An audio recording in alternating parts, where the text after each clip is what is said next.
Hello viewers, আজকে আমরা কথা বলবো একটা ট্র্যাজেডি নিয়ে। দুই ক্লাবের দুই নক্ষত্রের একই সাথে বিদায়। আসলে ফুটবল বিশ্ব আজ ব্যথিত। হ্যাঁ, কথা বলছিলাম রবার্ট লেভানডস্কি ও আন্তোয়ান গ্রিজম্যানকে নিয়ে। এই দুইজন সর্বশেষ ম্যাচ তাদের ক্লাবের হয়ে ঘরের মাঠে এই গতকাল রাতেই খেলে ফেলেছেন। এই দুইজনকে নিয়ে আসলে একটু কথা না বললেই নয়। যারা ফুটবল ভালোবাসি, যারা আমরা ফুটবল সমর্থক, সবাই চাই এই দুইজনের খেলা উপভোগ করতে।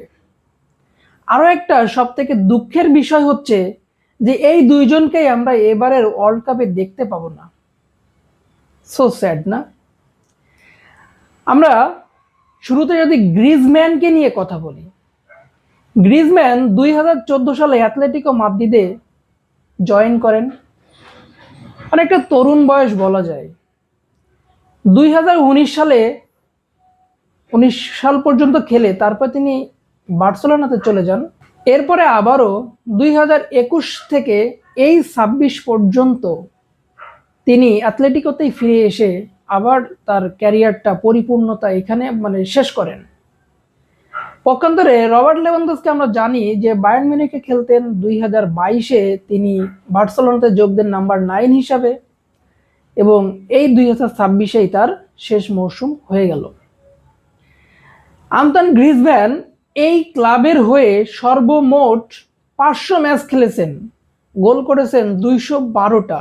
এই যে 500 ম্যাচ খেলেছেন, এটাতে তিনি এই ক্লাবের fourth highest game play man হিসাবে থাকবেন। গোল স্কোরার হিসাবে অল টাইম গোল স্কোরার 212টা। অ্যাসিস্ট করেছেন 100টি, এবং ক্লাব ইতিহাসের অল টাইম অ্যাসিস্টের দিক থেকে নাম্বার 2-এ থাকবেন। এই লিজেন্ডের জন্য আসলে কিছু কথা না বললেই হবে না। তিনি এই ক্লাবের হয়ে মাত্র 3টা শিরোপা জিততে পারছেন। তিনি যেবার 14 সালে এই ক্লাবে আসছিলেন, সেবারই এসে সুপার কোপা দি এসপানা এই শিরোপাটা জিতছিলেন।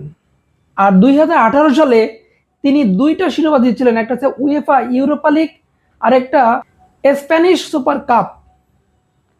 এই মোট 3টা শিরোপা তিনি জিততে পারছেন।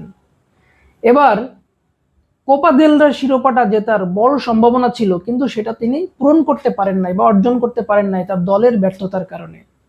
দেখেন, সর্বশেষ ম্যাচ তিনি ঘরের মাঠে খেলে ফেলছেন, তার অশ্রুভেজা নয়ন